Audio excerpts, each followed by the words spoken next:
बाळांनो, very very warm welcome.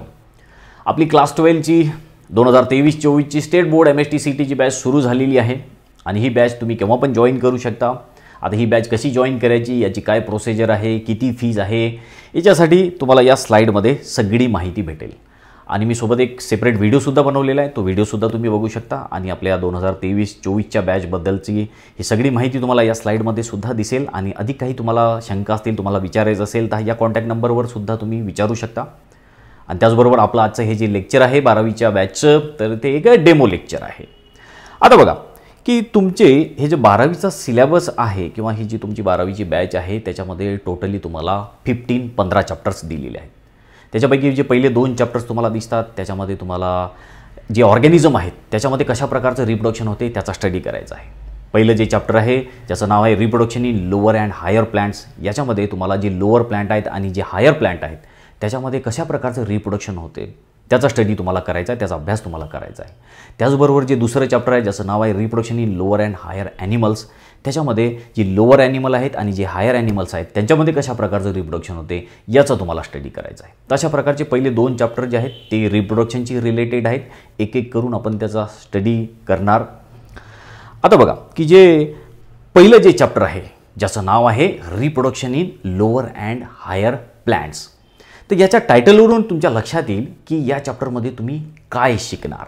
तर या चॅप्टरमध्ये तुम्हाला शिकायचं आहे की जे लोअर प्लांट आहेत, लोअर प्लांट म्हणजे कोणते की जे सुरुवातीला तयार झालेले आहेत इव्होल्यूशनमध्ये. या पृथ्वीवर जे सगळ्यात सुरुवातीला तयार झालेले प्लांट आहेत जे की बिलकुल सिंपल आहेत, जसे की अल्गी, ब्रायोफायटा, टेरिडोफायटा असे जे प्लांट आहेत त्याच्यामध्ये कशा प्रकारचं रिप्रोडक्शन होते त्याचा अभ्यास तुम्ही सगळ्यात आधी करणार. त्यानंतर मग जे हायर प्लांट्स आहेत जे की चांगले इव्हॉल्व झालेले आहेत, ज्याला आपण अँजिओस्पर्म असं म्हणतो, फ्लॉवरिंग प्लांट असं म्हणतो, तर यांच्यामध्ये कशा प्रकारचं रिप्रोडक्शन होते याचा स्टडी तुम्ही करणार. तशा प्रकारे लोअर आणि हायर प्लांटमध्ये कशा प्रकारचं रिप्रोडक्शन होते याचा स्टडी तुम्हाला या चॅप्टरमध्ये करायचा आहे. आणि पर्टिक्युलरली हे जे चॅप्टर आहे जवळपास याच्यामध्ये 99% जो सिलेबस आहे किंवा जे टॉपिक आहेत ते हायर प्लांटशीच रिलेटेड आहेत. म्हणजे अँजिओस्पर्ममध्ये कशा प्रकारचं रिप्रोडक्शन होते ते तुम्हाला या चॅप्टरमध्ये शिकायचं आहे. तर त्या अँजिओस्पर्मबद्दलच किंवा त्या हायर प्लांटबद्दलच एक छोटीशी माहितीसुद्धा तुम्हाला दिलेली आहे. तर काय सांगितलेलं आहे बघा, तुमच्यासमोर हे स्लाईडमध्ये दिसतेच की जे अँजिओस्पर्म आहेत. कसे आहेत अँजिओस्पर्म? पहिला topic, angiosperm is highly evolve group of kingdom Plantae. जो प्लांट किंगडम आहे खूप मोठा आहे प्लांट किंगडम, आणि त्या प्लांट किंगडममध्ये वेगळे डिव्हिजन्स आहेत, वेगळे ग्रुप आहेत. त्याच्यापैकी जो अँजिओस्पर्म जो ग्रुप आहे तो सगळ्यात जास्त इव्हॉल्व झालेला आहे, तो सगळ्यात जास्त डेव्हलप झालेला आहे. त्याला आपण फ्लॉवरिंग प्लांट असं सुद्धा म्हणतो. बाकी अल्गी, टेरिडोफायटा, ब्रायोफायटा हे सिंपल प्लांट आहेत. पण अँजिओस्पर्म सगळ्यात डेव्हलप झालेला ग्रुप तुम्हाला प्लांटचा बघायला भेटतो. आपण 11मध्ये सुद्धा त्याची स्टडी केलेली आहे प्लांट किंगडमची. त्याचबरोबर पुढे सांगितलेलं आहे they are flowering plants called anthophytes. आता हे फ्लॉवरिंग प्लांट आहे, अँजिओस्पर्मला आपण फ्लॉवरिंग प्लांट असं म्हणत असतो कारण त्यांना फ्लॉवर येतात, फुलं येतात, फळं येतात. आणि त्याचबरोबर आपण त्यांना अँथोफाइट्स असं सुद्धा म्हणत असतो, फ्लॉवरिंग प्लांट, फुलं येणारे. आता दुसरं आहे पुढचं, angiosperm are the only member of kingdom Plantae which have seeds and fruit. पुढे आपल्याला सांगितलेलं आहे अँजिओस्पर्मबद्दल माहिती की अँजिओस्पर्म हा प्लांट किंगडममधला असा ग्रुप आहे की ज्यांना फुलं आणि फळं येतात. बाकी कोणाला फुलं फळं येत नाहीत, पण अँजिओस्पर्म या ग्रुपमधल्या प्लांटला फुलं आणि फळं येतात. तशा प्रकारे अँजिओस्पर्मबद्दली ही काही बेसिकची माहिती सुरुवातीला आपल्याला याच्यामध्ये सांगितलेली आहे. तर हा जो पूर्ण चॅप्टर आहे हा अँजिओस्पर्मबद्दलच आहे, म्हणजे हायर प्लांटबद्दलच आहे किंवा फ्लॉवरिंग प्लांटबद्दलच हा चॅप्टर आहे की ज्याच्यामध्ये तुम्हाला त्याच्या रिप्रोडक्शनचा स्टडी करायचा आहे. पुढे आपल्याला आणखीन सांगितलेलं आहे की हे जे रिप्रोडक्शन आहे हे आहे तरी काय या रिप्रोडक्शनची डेफिनेशन आहे. तसं तर आपल्याला जनरली रिप्रोडक्शन म्हणजे काय हे माहिती असते, पण आपल्या बुकच्या अकॉर्डिंग, आपल्या सिलेबसच्या अकॉर्डिंग रिप्रोडक्शन म्हणजे काय तर आपल्याला सांगितलेलं आहे.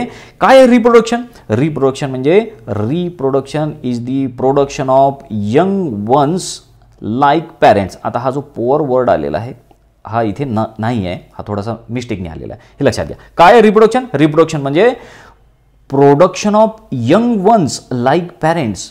म्हणजे जे पॅरेंट्स आहेत ते आपल्यासारखाच दिसणारा एक नवीन जीव तयार करतात, एक नवीन संतान, एक यंग वन्स तयार करतात, त्याला रिप्रोडक्शन असं म्हटलं जातं. म्हणजे जसं की आपलंच एक्झाम्पल घ्या, आपल्या आईवडिलांनी रिप्रोडक्शन केलं आणि आपण तयार झालो, आपण आपल्या आईवडिलासारखेच दिसतो. तर जे पॅरेंट आहेत ते रिप्रोडक्शन करतात आणि ते त्यांच्यासारखाच दिसणारा एक नवीन जीव तयार करतात, एक नवीन यंगवन तयार करतात, एक नवीन संतान तयार करतात, त्याला रिप्रोडक्शन असं म्हणतात. बिलकुल सिंपल आहे रिप्रोडक्शनची डेफिनेशन. आता असं नाही की जसं समजा गाय आहे, गायने रिप्रोडक्शन केलं, गायला गायीसारखाच दिसणारा एक बछडं तयार झालं म्हणजे ते झालं रिप्रोडक्शन. बकरी आहे, बकरीने रिप्रोडक्शन केलं, तिला तिच्यासारखेच दिसणारे बछडे तयार झाले म्हणजे ते झालं रिप्रोडक्शन. पण जर समजा गायीने रिप्रोडक्शन केलं आणि तिला बकरीसारखे दिसणारे जर यंगवन्स तयार झाले किंवा बछडे तयार झाले तर त्याला आपण रिप्रोडक्शन नाही म्हणणार. तर रिप्रोडक्शन म्हणजे काय की पॅरेंटसारखे दिसणारे यंगवन्स तयार व्हायला पाहिजे. पॅरेंट जसे आहेत, जसे आई वडील आहेत तशाचीच मिळतीजुळती त्याची संतान असली पाहिजे, त्यालाच आपण रिप्रोडक्शन असं म्हणतो किंवा त्यालाच लाईक बिगेट लाईक असं सुद्धा म्हटलं जातं. तशी बिलकुल सिंपल याची डेफिनेशन आहे की पॅरेंटसारखे दिसणारे नवीन जीव तयार होणे, पॅरेंटसारखे दिसणारे किंवा आईवडिलासारखी संतान तयार होणे, त्याला आपण रिप्रोडक्शन असं म्हणत असतो. पुढे आता आपल्याला सांगितलेलं आहे की रिप्रोडक्शन करण्याचा पर्पज काय आहे. पुढचा आपला टॉपिक आहे पर्पज किंवा रिझन ऑफ रिप्रोडक्शन. का बरं रिप्रोडक्शन आपण करत असतो? आपणच नाही, या पृथ्वीवरचा प्रत्येक सजीव हा रिप्रोडक्शन करतो. मग तो युनिसेल्युलर असो की मल्टीसेल्युलर असो, तो बॅक्टेरिया असो की ते ॲनिमल असो, प्लॅन्ट असो, कोणीही असो, ते रिप्रोडक्शन करतातच. मग का बरं ते रिप्रोडक्शन करत असेल तर त्याचे रिझन पण, त्याचे कारणं पण आपल्याला सांगितलेले आहे. रिप्रोडक्शन करण्याचे पर्पज पण आपल्याला दिलेले आहे. काय आहे पहिला पर्पज बघा, आपल्याला सांगितलेलं आहे to continuation of species. Species continue राहिली पाहिजे, आपला वंश टिकून राहिला पाहिजे, आपण मेल्यानंतरही आपला वंश कायम राहिला पाहिजे, म्हणून प्रत्येक सजीव जो आहे हा रिप्रोडक्शन करत असतो. कारण की या पृथ्वीवर कोणीही परमनंट राहायला आलेलं नाही. जो जन्म घेतो तो एक ना एक दिवस मरतोच. म्हणून आपण मेल्यानंतरही आपली स्पेसीज, आपला वंशाचा दिवा कायम राहिला पाहिजे, म्हणून या पृथ्वीवर प्रत्येक सजीव हा रिप्रोडक्शन करत असतो. आता एक इंटरेस्टिंग चार्ट तुमच्या समोर हा दिसतो. याच्यामध्ये हा एक जो एक टेबल आहे त्याच्यामध्ये दोन आपण कॉलम केलेले आहेत. एकामध्ये तुम्हाला ऑर्गॅनिझम दिसतो आणि दुसऱ्यामध्ये तुम्हाला लाईफ स्पॅन त्या ऑर्गॅनिझमचा दिलेला आहे. तर बघा इकडे तुम्हाला कोणते कोणते ऑर्गॅनिझम दिसतात. Mayfly, butterfly, crow, parrot, human, elephant असे ऑर्गॅनिझम दिसतात आणि दुसऱ्या बाजूला त्याचा लाईफ स्पॅन तुम्हाला दिसतो. म्हणजे आपण त्याला जीवनकाल असं म्हणतो. लाईफ स्पॅन म्हणजे काय, एखाद्या ऑर्गॅनिझमचा जन्म झाल्यानंतर त्याची जी नॅचरल मृत्यू होईपर्यंतचा जो काळ आहे, ॲक्सिडेंटल मृत्यू नाही, नॅचरल मृत्यू होईपर्यंतचा जो काळ आहे त्याला आपण लाईफ स्पॅन असं म्हणत असतो. मग आता याच्यामध्ये वेगळ्या वेगळ्या लाईफ स्पॅन तुम्हाला ऑर्गॅनिझमचे दिसतात. जसं की आता सगळ्यात आधी तर मे फ्लाय तुम्हाला दिलेली आहे. मे फ्लाय तिचा लाईफ स्पॅन फक्त एका दिवसाचा आहे, 1 डे. ती बिचारी एका दिवसातच मरते. म्हणजे एका दिवशी तिने जन्म घेतला, त्याच दिवशी ती मोठी झाली, त्याच दिवशी ती रिप्रोडक्शन करते आणि त्याच दिवशी ती मरते. पण एक दिवस जरी जगत असली तरी मरायच्या अगोदर ती रिप्रोडक्शन करून जाते, आपली संतान तयार करून जाते, आपली स्पेसीज कंटिन्युटी ठेवते. लक्षात आलं ना. पुढे तुम्हाला दिलेलं आहे की बटरफ्लाय आहे. बटरफ्लाय 1 to 2 वीक्स, 1 ते 2 आठवडे जगते. क्रो इथे तुम्हाला दिलेला कावडा हा 25 वर्ष जगतो. त्याचबरोबर पॅरोट आहे. पॅरोट हा 140 वर्ष जगतो. आता हे एक नवीन गोष्ट कदाचित तुम्हाला माहिती झालेली असेल की पॅरोट कधी एवढा दिवस जगतो का, पण पॅरोट एवढा दिवस जगतो. पॅरोटचं आयुष्यमान एवढं आहे. आता जर तुम्ही क्रो, कावडा आणि पॅरोट या दोघांची कंपॅरिझन जर केली तर जवळजवळ सारखंच यांचा शरीराचा आकार आहे, वजन सारखंच आहे, शरीराचा आकार पण तेवढाच आहे. पण कावडा 25 वर्ष जगतो आणि पोपट 140 वर्षापर्यंत तो जगतो. इथे तुम्हाला ही पण गोष्ट लक्षात येईल की कोणाही सजीवाचा आकारावरून त्याचं आयुष्यमान ठरत नाही. असं नाही की एखादा सजीव मोठा आहे म्हणून त्याचं आयुष्य जास्त आहे असं नाही. हत्ती जरी असला, हत्ती हा खूप आकाराने मोठा आहे, या पृथ्वीवरचा सगळ्यात मोठा तो ॲनिमल आहे असं आपण म्हणू, पण याचा अर्थ नाही की तो 1000 वर्ष जगतो म्हणून. पोपट जरी आकाराने छोटा असला तरी तो खूप जास्त दिवस जगतो, 140 वर्ष जगतो. हे तुम्हाला इथे गोष्ट समजेल. त्याचबरोबर ह्युमन, एक माणूस साधारणतः एका कोणताही हेल्दी माणूस हे 100 वर्षापर्यंत जो जगू शकतो. त्यांनी जर चांगला आहार ठेवला, खाणं पिणं चांगलं असलं, त्यांनी जर व्यायाम केला तर अशा प्रकारे कोणताही माणूस सहजच 100 वर्ष जगू शकतो या पृथ्वीवरचा. मग पुढे एलिफंट दिलेला आहे. एलिफंट हा 70 वर्ष जगतो. टॉर्टाईज हा तुम्हाला 150 ते 200 वर्ष एवढा जगताना तुम्हाला दिसेल. टॉर्टाईज किंवा कासव जो आहे या पृथ्वीवरचा सगळ्यात जास्त जगणारा ॲनिमल आहे. हे सुद्धा लक्षात ठेवा. या पृथ्वीवर जेवढे ॲनिमल असतील त्याच्यापैकी सगळ्यात जास्त कोण जगतो? कासव जगतो. कासवांच्या काही जाती तर 250-300 वर्षापर्यंत जगतात. तशा प्रकारे कासव साधारणतः 150 ते 200 वर्षापर्यंत जगणारा ॲनिमल आहे. त्यानंतर बनियान ट्रीबद्दल तुम्हाला दिलेले आहे, वडाचं झाड 2000 ते 3000 वर्षापर्यंत ते जगते.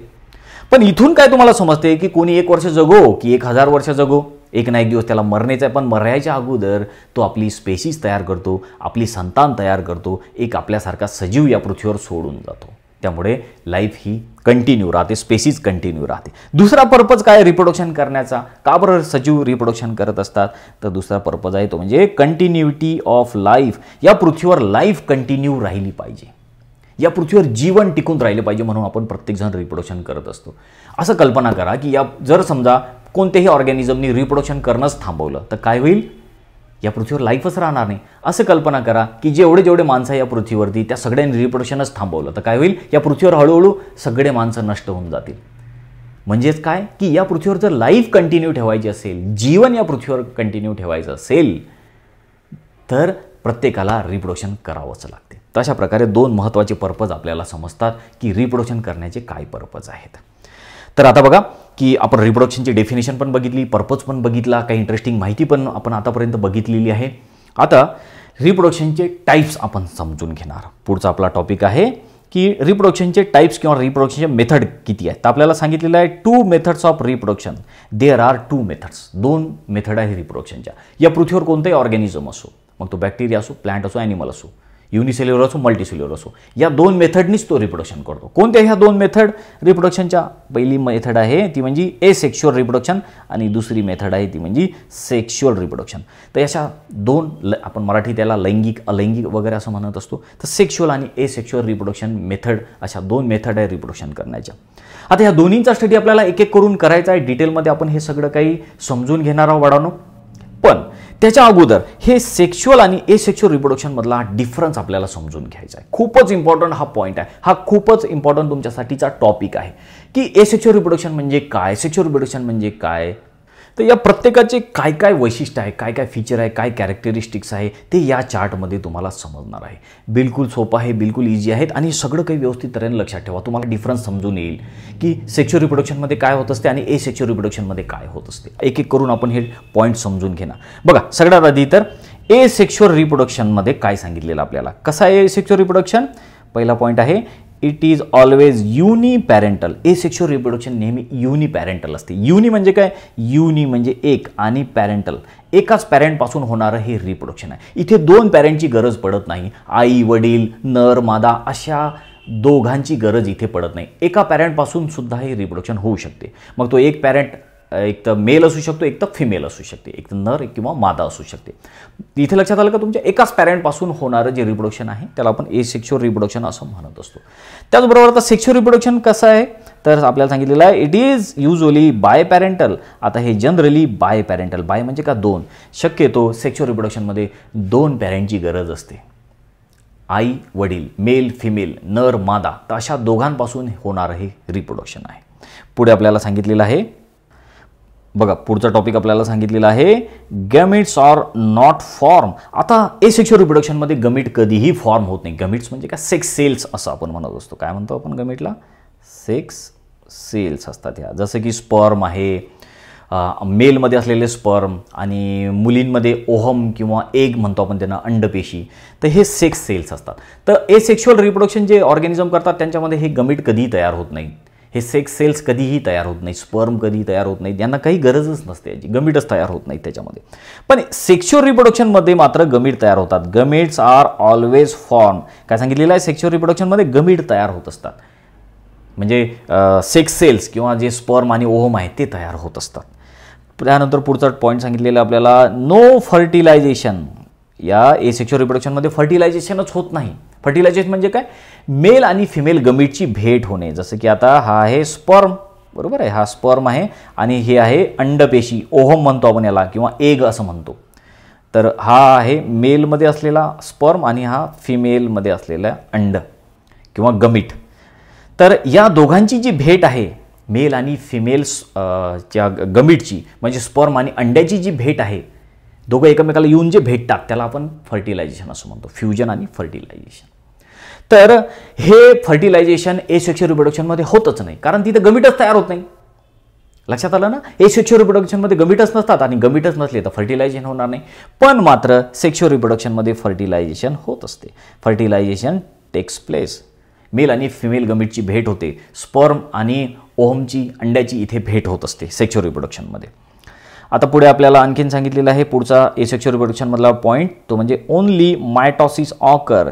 एसेक्शुअल रिप्रोडक्शनमध्ये फक्त मायटॉसिस होते.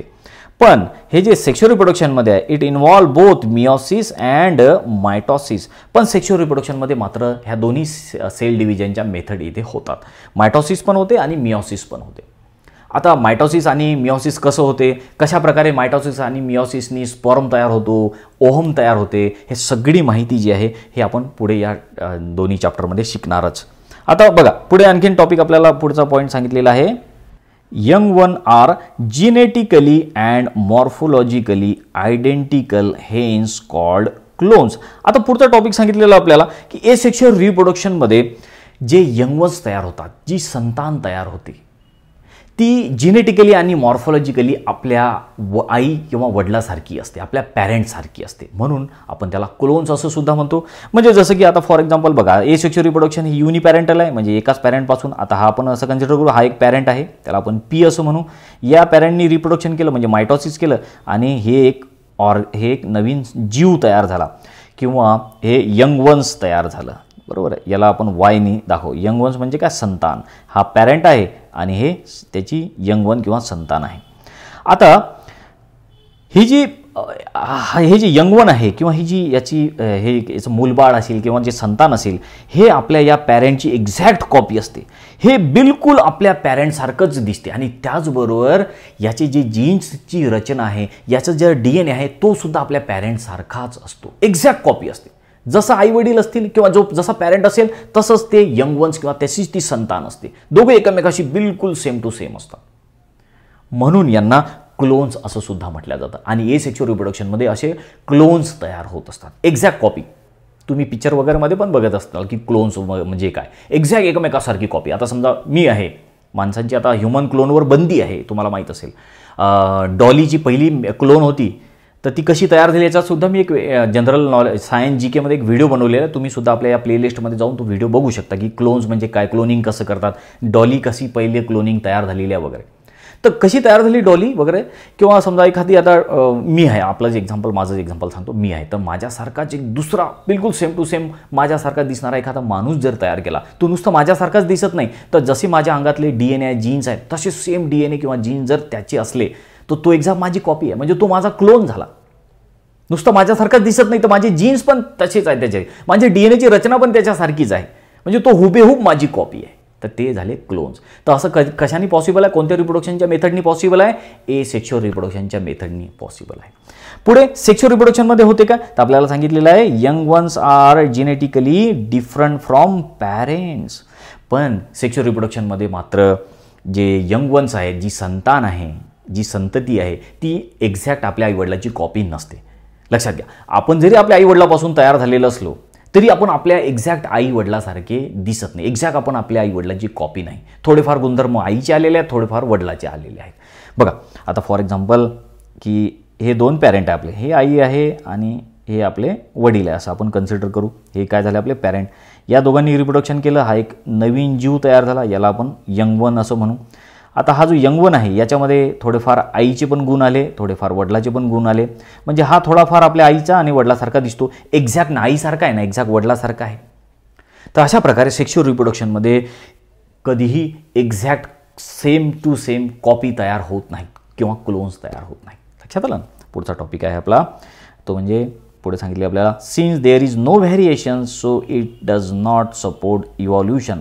आता या सेक्शुअल रिप्रोडक्शनमध्ये व्हेरिएशन्सच येत नाही, त्यामुळे इव्हॉल्युशन होत नाही. पुढे आपण इव्हॉल्युशनमध्ये समजून घेणार की इव्हॉल्युशन कसं झालं. तर इव्हॉल्युशनमध्ये एक महत्त्वाचा घटक आहे तो म्हणजे व्हेरिएशन. बदल जर झाले तर इव्हॉल्युशन होत असते. जसं आता फॉर एक्झाम्पल माकड आहे, माकडामध्ये हळूहळू बदल झाले म्हणून तर आपण तयार झालो है ना. तर जेव्हा व्हेरिएशन येतात तेव्हाच मग नवीन जीव तयार होतात, म्हणजेच इव्हॉल्युशन होते. पण एसेक्शुअल रिप्रोडक्शनमध्ये नवीन काहीच तयार होत नाही, व्हेरिएशन्सच येत नाही. जसं आता फॉर एक्झाम्पल हा एक पॅरेंट आहे, यांनी रिप्रोडक्शन केलं हा ऑर्गॅनिझम नवीन जीव तयार झाला, याने रिप्रोडक्शन केलं, हा नवीन जीव तयार झाला, तर याच्यात सेम टू सेम कॉप्या तयार होत राहतात, काहीच बदल होत नाही, सगळे एकमेकाची कॉपी असतात. आणि जर सेम टू सेम म्हणजे बदलच नाही झाला, नुसतं सेम टू सेम सगळे ऑर्गॅनिक सारखेच दिसायला लागले, मुलगा आहे तोही सारखा आहे, त्याचे आईवडील पण सारखे, त्याचे आजोबा पण सारखे, काहीच बदल नाही, तर व्हॅरिएशन कुठून येणार? व्हॅरिएशन नाही झालं ते इव्होल्यूशन होणार नाही. पण सेक्शुअल रिप्रोडक्शनमध्ये काय सांगितले आपल्याला? Since there are variations it support evolution. पुढे आपल्याला हे पण सांगितलेलं आहे की सेक्शुअल रिप्रोडक्शनमध्ये मात्र व्हॅरिएशन्स येतात, बदल होतात, त्यामुळे सेक्शुअल रिप्रोडक्शनमुळे इव्होल्यूशन होत असते. तुम्हाला याच्यावर क्वेश्चन पण विचारला जाऊ शकतो की कोणतं रिप्रोडक्शनची मेथड अशी आहे की ज्याच्यामध्ये इव्होल्यूशन होते किंवा इव्होल्यूशनला सपोर्ट ती मेथड करते. तर कोणती मेथड आहे इव्होल्यूशनला सपोर्ट करणारी? तर ती आहे सेक्शुअल रिप्रोडक्शन. सेक्शुअल रिप्रोडक्शनमध्ये थोडे आईवडिलाचे गुणधर्म येतात, त्यामुळे बदल होतात, व्हॅरिएशन्स येतात. जसं की आता आपलंच एक्झाम्पल घ्या आपण, आपल्यामध्ये थोडेफार आईचे गुणधर्म आलेले आहे, थोडेफार वडिलाचे गुणधर्म आलेले आहे, म्हणजे थोडेफार आपण आईवडिलासारखे दिसतो पण पूर्णपणे दिसत नाही, म्हणजे थोडा बदल झाला की नाही, म्हणजे बदल झाला म्हणजे काय? इव्होल्यूशन होत असते, व्हॅरिएशन्स. जेव्हा व्हॅरिएशन्स येतात तेव्हा इव्होल्यूशन होत असते. आणि सेक्शुअल रिप्रोडक्शनमध्ये व्हॅरिएशन्स येतात, सेक्शुअल रिप्रोडक्शनमध्ये व्हॅरिएशन्स येत नाही. हा एक फरक महत्त्वाचा लक्षात घ्यायचा आहे तुम्हाला. तशा प्रकारे हा चार्ट खूप कामाचा आहे बाळांनो. या पूर्ण चॅप्टरमध्ये ह्या आता दोन्ही जे चॅप्टर आहेत रिप्रोडक्शनचे त्याच्यामध्ये हा चार्ट बिलकुल कामात पडणार आहे. तर हे चांगल्या तऱ्हेनं तुम्हाला लक्षात ठेवायचं आहे. दोघांचे फीचर आपण सेक्शुअलचे आपण दोघांची फीचर समजून घेतलेले आहे. ठीक आहे. तर अशा प्रकारे आजचं जे आपलं एक हे जे लेक्चर होतं ते एक बिलकुल साधं सिंपल इंट्रोडक्टरी आपण हा पार्ट घेतला आणि एक डेमो लेक्चर आहे. लक्षात घ्या 12वीचे लेक्चर्स आपले यूट्यूबवर नसणार आहेत, हे सगळे आपल्या ॲपमध्ये असणार आहेत आणि ते कसं ॲप घ्यायचं वगैरे ती सगळी माहिती तुम्हाला मी दिलेलीच आहे. तर अशा प्रकारे आजच्या लेक्चरमध्ये आपण इथेच थांबवू. चांगला अभ्यास करा. तुमच्या ब्राईट फ्युचरसाठी माझ्यातर्फे खूप खूप शुभेच्छा. All the best.